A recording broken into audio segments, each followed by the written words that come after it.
sini kenneeraatti Yohannis immoo dubbatuutiyyuu ergasii booda if eneetu hafuuratti baafateetu hafuura koo fudhadhaatti hin jedhi hafuura salaateef du'aa ka'e Yesuus Kiristoos nagaa laateef Yesuus Kiristoos waaqaaf lafa walitti araarse Yesuus Kiristoos aboo abbaan isaaf kenne warra isatti amanan hundumaaf laate galanni waaqayyoodhaaf haa ta'u mee ameen jedhame aboo kana waaqayyo abbaan karaa ilma isaa karaa Yesuus Kiristoos waldaa kiristaanaatiif laate Kiristoos gooftaadha Kiristoos masiidha Kiristoos isa dibame Kiristoos isa jiraataadha lubbuu jedhe hundumaaf aboo kana laateera waaqayyo maqaan waaqayyo haa ulfaatu aboon kun waldaa kiristaanaa harka jira aboon kun amanaa tokko harka jira aboon kun amantuu tokko harka jira Yesuus Kiristoos aboo kana ilmaan isaaf laate dattanii gaafa Yohannis boqonnaa tokko lakkoofsa 12 dattanii waa argitu waa'ee aboo kana inni jedha jalqabuma gaafa Yohannis barreessu inni gaafa dhufe gara sanyii isaa gara lammii isaa gara qomoo isaa dhufe jedha isaan garuu isa hin simanne jedha isaan garuu samaan hin goone hin simanne jedha warra isa simatan hundumaaf jedha mee waan hundumaaf jedhu kana natti tola du'aa ka'uu Yesuus Kiristoos booda hundumaaf ta'e waan hundumtu mee ameen jedha ol kaasaati hundumaaf jedha warra isa simatan hundumaaf ijoollee waaqayyoo haa ta'aniif aboo ijoollee waaqayyoo ta'uu isaaniif kenne jedha Yohannis boqonnaa tokko lakkoofsa 12 ijoollee waaqayyoo haa ta'aniif aboo ijoollummaa isaanii kenne jedha miti anto ko gaawa dubbannu gooftaan isa guddifatee anaan immoo gooftaan isa dhasheenaan mona guddifatee jedhu namoonni keenya gaafa dubbatan akkasanii galuutti naasa isa dhasheenaan na guddifatee gooftaan lakki hunduma keenya dhashe gooftaan mee ameen jedhama hunduma keenya dhasheera karaa ilma isaa Yesuus Kiristoos hunduma keenyaaf aboo laateera hunduma keenyaaf aboo ijoollummaa laateera waaqa mee ameen jedhame mee ameen jedhamas eye aboo maal godhu aboo hunduma gochuu danda'u aboo waan ol nurratti ka'u gad deebisuu danda'u maqaa Yesuus Kiristoosiin aboo nuuf kenname kana gooftaan waaree kana keessatti nu haa yaadachiisu sa'aatii kana keessatti aboo nuuf kenname nu haa yaadachiisu waaqayyo kanaaf akka jedhe Yesuus Kiristoos egaa jedhe aboo naaf kenname kanaan ani immoo aboon isinii kenna dattanii akka barsiistani akka cuubtani akka bartoota koo namoota hundumaa gootani ani immoo isinin erga aboodhaan isin erga aboodhaan deemtuutti jedhe cal jettanii ma deemtuuti obboloota kun maanni aboon kuni authority isa jedhu san in hojjetu yoo ta'e dhiisu wayya aboon hojjechuutti jira abooni humna hojjetu of keessaa qaba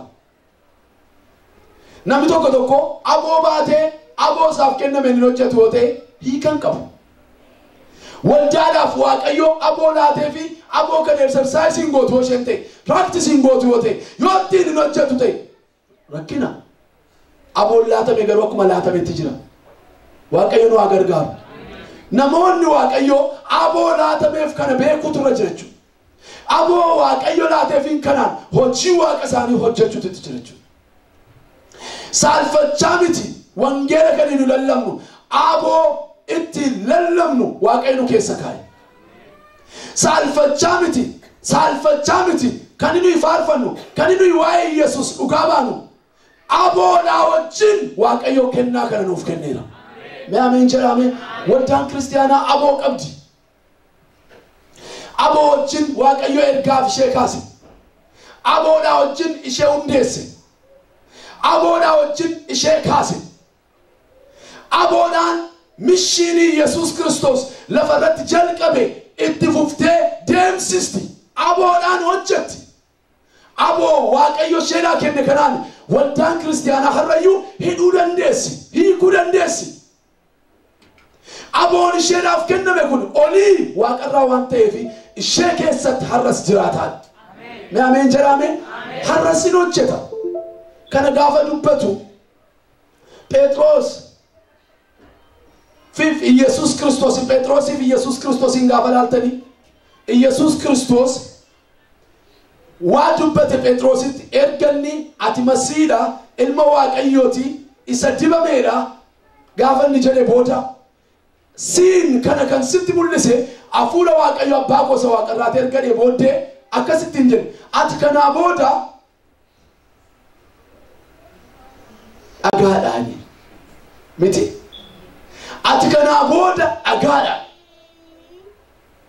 gaafa dhoksaan gooftummaa Yesus Kristos namaa galu waaqayyo jireenya namaa jabaa godha jireenya namaa jabduu godha jireenya namaa kana keessa waan dhaabee darba waan kaa'ee darba afuura isaatiin namni akka isaasa duraa ta'uu hin danda'u nama kan biraa isa godha waaqayyo nama kan biraa sinaa godhu nama dhoksaa waaqayyo guddaa hubatu nama aboo waaqayyotti kenneen hojjetu nama ulfina waaqayyo argaa deemu nama ayyaana waaqayyotti guddachaa deemu waaqayyo sinaa taasisu ati dhagaadha Simoon Petros ati kana booda dhagaadha dhagaa jiraataadha ati sedeen haleluuyaa atis dhagaa jiraataadha ani jiraataadha eeyyaani masiidha eeyyaani ilma waaqayyooti ati illee dhagaa jiraataadha erga dhoksaan kun si mul'ate ati dhagaan sochooneedha waaqayyo nu gargaaru ati dhagaan sochooneedha sirrattan waldaa kiristaanaa koo ijaarradha waldaa kiristaanaan sirratti ijaaru kun eenyullee sheenjifachuu hin danda'u aangoo gahanam aangoo du'aa aangoo kamiiniyyuu ishee caccabsitee darbuu dandeessu dhagaadhaatitti hin jedhe obboloota koo Yesus Kristos erga du'ee du'aa ka'ee boodagaan seenaan jireenya isaa keessatti raawwatame tokko lama sadii yoo jenne waa baay'ee lakkaa'uu dandeenya waaqaaf lafi wal komatee ture kun araaramanii nagaan badee ture sun hin dhufe namni wal simachuu dadhabe wal simachuu jalqabe waaqniif lafti waliin oodee bara baay'ee taa'e walitti haasa'uu jalqabe dukkanni biyya lafaa golgee ture hin sokke sodaan mana keessatti bartoota ol gashee raasaa ture irraa sokke afuura waaqayyo fudhatanii mootummaa Yesus Kristos humnaan lallabuudhaaf ergama waaqayyoodha ba'anii sokkanii faca'anii ergamoonni aboodhaan naqaniitu isaanis maqaa Yesus Kristosiin seexanoota baasuutti ka'anii ammas dhukkubsatoota fayyisuutti ka'anii hojii aangoo gurguddaa hojjechuutti ka'anii kan du'an kaasuutti ka'anii kan dhukkubsatan hundumaa fayyisuu jalqabanii maqaa Yesus Kristos aboon isa keessa guute kanaan hojii jalqabanii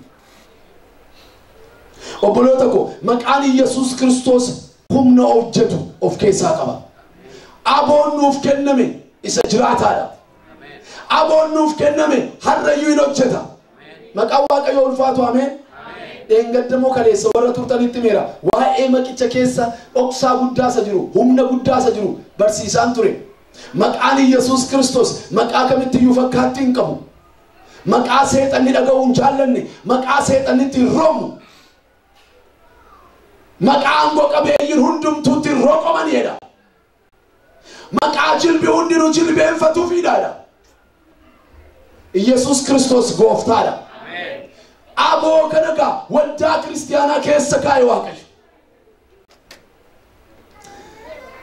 maqaa kanaan har'a jireenya keenya irraa wanti galangalle hin jiru maqaa kanaan jireenya keenya wanti gadhiiseen sokkee hin jiru maqaa kanaan bilisummaa nu hin arganne hin jiru maqaa kanaan birmadummaa nu hin baane hin jiru maqaa kanaan waanjoon hin caccabne hin jiru maqaa kanaan ulfinni hin mul'anne hin jiru Yesus Kristos gooftaadha waa tokkoon isin yaadachiisame gara kakumoofaa keessa gaafaa jedha Goliyaadii fi Daawit walitti ba'anii waa'ee maqaa waaqayyo keessa humna guddaa jiruun maqaadhaan barbaadeen Goliyaadii fi Daawit gaafa walitti ba'anii Goliyaadii hin dhaadatee namni hin fokkore jechuudha. Hin dhaadatee namni hin dhaadate hin gayise.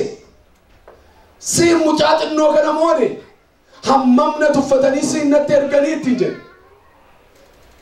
Israa'eloota guyyaa 40 halkan 40 mana keessatti achi ol deebiseetu jireenya isaanii kana sodaadhaan isaan fixe, laphee isaanii fixe. Humna maqaa Waaqayyoo isaa keessa jiru Daawit beeka. Humna maqaa Waaqayyoo kanatti amanateetu mucaa xinnaan wallaalaan ijoolleen lafa tikaatii dhufe kun akkas jedhe. An Goliyaadiin nama guddaa kana, nama Filisxeemicha kana an Waaqayyo harka kootti dabarsee laata. Mee ameen jedhame?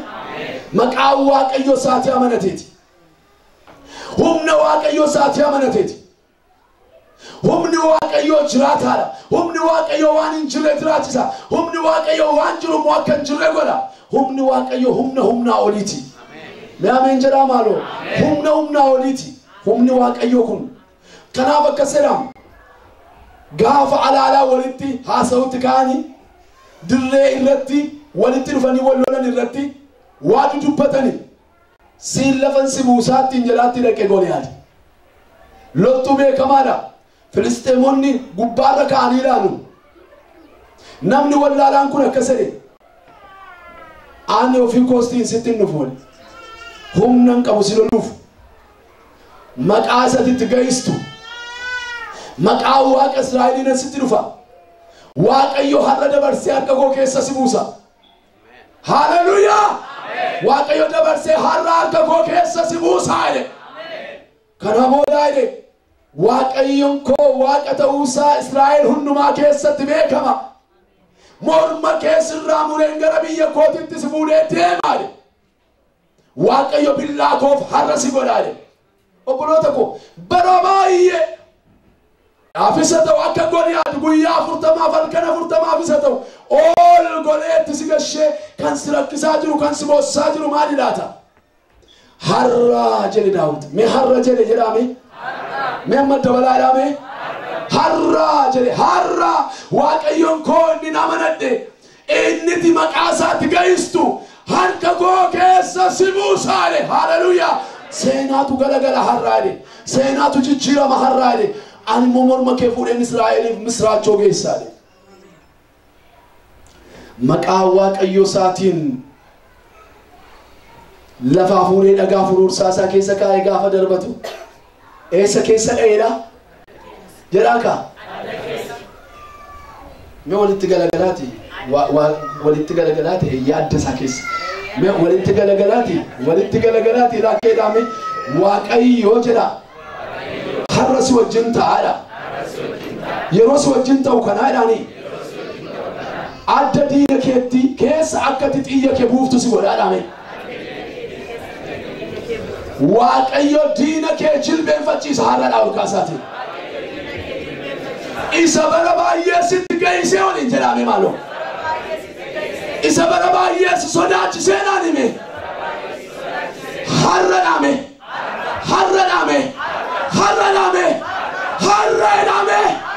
Waaqayyo harka kee keessa buusa dhaame.